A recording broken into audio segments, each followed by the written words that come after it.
Et le non-remplacement de postes dans l'éducation nationale. Différentes manifestations se sont tenues un petit peu partout dans les villes alsaciennes, comme ici à Strasbourg, place Gutenberg, avec un happening organisé par les syndicats d'enseignants et de parents d'élèves. Un happening, c'est pour mettre en évidence auprès de la population, auprès des médias, auprès de tous les partenaires de l'école, que l'école va mal. C'est une sorte de cri pour dire voilà, on ne peut plus continuer comme ça. Si on continue comme ça, eh bien notre école, elle va à volo. Pour quelles raisons l'école va mal ? L'école va mal, d'abord parce qu'on est en train de prendre le budget aujourd'hui. Il est en train de se réduire de manière drastique, notamment sur le dos de la formation des enseignants. C'est quelque chose que nous ne pouvons pas accepter. Aujourd'hui en Afrique, on est en train de valoriser la formation des maîtres et ici on est en train de la réduire à néant. Voilà pour le moins un paradoxe inquiétant. Quelles sont les conséquences dans les écoles primaires ? Les conséquences dans les écoles primaires, c'est qu'on va avoir dès la rentrée prochaine, devant les élèves, des enseignants qui n'auront eu aucune formation professionnelle. Et il y a aussi le problème des absences qui ne sont plus remplacées. Aujourd'hui, quand on diminue les effectifs, on veut garder le même taux d'encadrement.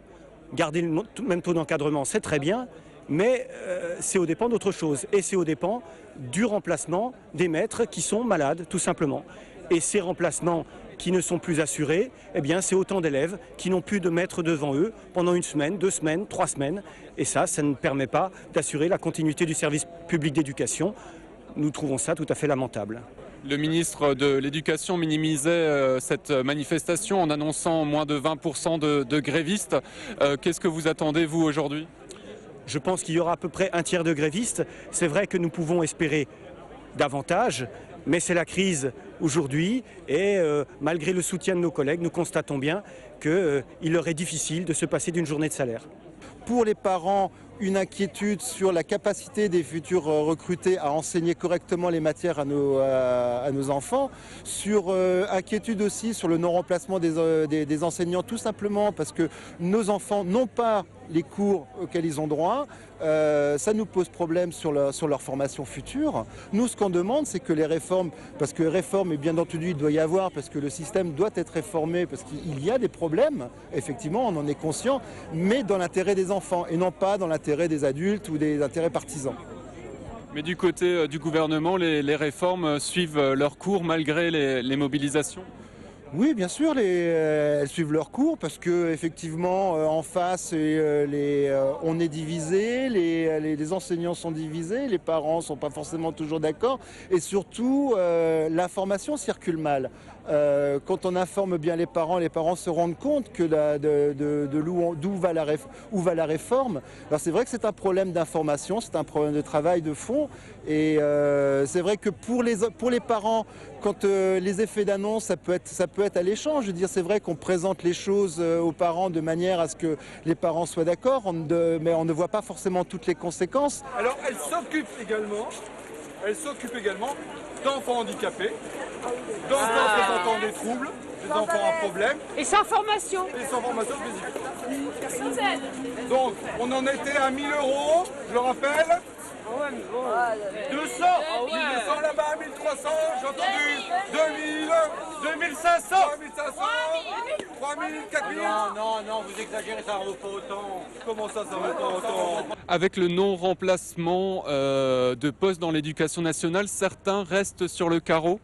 Oui, ce sont les lauréats de la liste complémentaire. Nous exigeons le recrutement de ces 30 lauréats qui sont motivés et qui ont été formés dans le cadre de l'IUFM. Le seuil d'admission dans la liste principale est vraiment très réduit. C'est une situation scandaleuse et un gâchis de compétences. D'autant plus qu'il y a beaucoup de postes vacants, notamment dans le Haut-Rhin. Quelles pourront être les conséquences pour ces jeunes sur liste complémentaire s'ils n'ont pas de poste dans les 3 ans? Ils vont devoir repasser le concours? Ils doivent repasser le concours, effectivement, puisque la condition pour que le concours soit validé cette année, c'est d'obtenir un remplacement, d'être recruté pour effectuer un remplacement dans une école. Et qui dit grève dans l'enseignement dit désormais service minimum d'accueil. La loi impose la mise en place de ce service d'accueil des enfants dès lors qu'il y a plus de 25% d'enseignants grévistes dans une école. Ce sont aux mairies de mettre en place ce service. L'exemple à Mutzig où nous étions plus tôt ce matin. Bon, c'est la troisième fois qu'on organise le service minimum d'accueil, donc on commence tout doucement à être rodé. On a procédé à un recensement des élèves préalablement pour savoir combien d'élèves seraient concernés. En l'occurrence, on a 2 écoles qui sont fermées, donc le service minimum est assuré dans 2 écoles. Ici, je fais appel aux ATSEM qui sont présentes et qui ne sont pas grévistes, donc qui accueillent l'ensemble des élèves. On a à peu près une vingtaine de maternelles. Et j'ai un deuxième site, l'école Rouen, où c'est le personnel du périscolaire qui fait l'encadrement pour un peu plus de 25 élèves. Beaucoup de municipalités ont des difficultés à mettre en place ce service d'accueil minimum. Ce n'est pas le cas ici? Ce n'est pas le cas pour l'instant, puisque le nombre reste gérable. La première fois, c'était un peu compliqué, parce qu'on ne savait pas trop où est-ce qu'on allait. Mais maintenant, on est à peu près rodé, et puis on y arrive sans trop de difficultés. Le nombre est gérable, c'est-à-dire si tous les parents emmenaient leurs enfants, ça deviendrait compliqué? Ça devient très, très compliqué, puisque pour l'instant, je peux faire appel au personnel des écoles et du périscolaire. Donc ces personnels-là me suffisent pour organiser l'ensemble. Si demain j'avais une centaine d'élèves, je serais obligé de réquisitionner d'autres agents de la municipalité pour encadrer en nombre suffisant les élèves. Vous êtes bien contente de pouvoir quand même emmener votre enfant? Bah oui, je travaille et mon mari aussi, donc voilà, on n'a pas le choix. Comment vous auriez fait s'il n'y avait pas ce service minimum d'accueil? Ben, je pouvais pas prendre congé de toute façon, donc je sais pas. Franchement, je sais pas. Mon mari non plus, on n'a plus de congés. Moi, j'ai dû prendre des congés forcés l'année dernière au mois d'avril, plus décembre, donc j'ai plus de congés. Voilà. Donc comment j'aurais fait? Éventuellement, j'aurais demandé à papy et mamie s'ils auraient pu prendre congé. Voilà. Mais vous comprenez les enseignants qui sont en grève aujourd'hui? Ah oui, bien sûr, je suis tout à fait d'accord avec eux, mais bon, quand on bosse, on n'a pas le choix. On travaille, donc il faut bien qu'il y ait quelqu'un pour les surveiller, quoi. On n'a pas le temps non plus du jour au lendemain de trouver des nounous ou quelqu'un pour les surveiller, quoi. Voilà, tout simplement. Justement, comment vous auriez fait s'il n'y avait pas ce service minimum d'accueil? Moi, c'est un peu particulier. Ma femme est directrice de crèche, donc elle aurait pu les prendre avec elle, mais c'est vraiment en dernière limite, quoi. Voilà. Vous comprenez les enseignants qui sont en grève aujourd'hui? Tout à fait, ouais. Oui, il faut se battre pour les luttes sociales, c'est normal. Ouais. Ce matin, nous avons aussi rencontré Brigitte Scandella. Elle s'inquiète sur le devenir des aides spécialisées, comme beaucoup ici derrière moi. D'ailleurs, l'année dernière, la pétition Sauvons les RASED avait recueilli 250 000 signatures. Un réseau d'aide, c'est une équipe qui s'occupe des élèves en difficulté, mais qui fait aussi l'interface entre les enseignants, les parents, les organismes extérieurs à l'école qui peuvent s'occuper des enfants. Donc c'est important que ce soit une équipe parce que les causes de la difficulté scolaire, elles sont multiples. Donc c'est important qu'il y ait de multiples facettes à la prise en charge de la difficulté des enfants à l'école. Suite à des suppressions dans notre circonscription, j'ai dû donner de mon temps dans un autre secteur que celui de musique.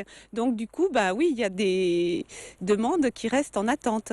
Mais qu'est-ce que vous pouvez faire aujourd'hui? Parce que vous vous êtes mobilisé souvent, de nombreuses grèves, ça n'a pas fonctionné. Qu'est-ce que vous pouvez faire maintenant? On continue à œuvrer. Par exemple, l'université Paris-Descartes a fait une recherche universitaire l'an dernier sur la différence entre l'aide personnalisée et les aides apportées par le RASED. Les résultats de cette recherche ont été donnés au ministre. Donc on continue à essayer d'expliquer notre travail et à essayer de démontrer en quoi il est utile et pourquoi il est nécessaire. Vous vous sentez soutenu par les parents dans cette mobilisation? Oui, tout à fait. Cependant, comme je disais auparavant, le réseau d'aide, c'est une équipe. Et si cette équipe est bancale et si les aides ne peuvent plus se mettre en place correctement, il sera vite fait de dire que finalement le RASED, ça ne marche pas.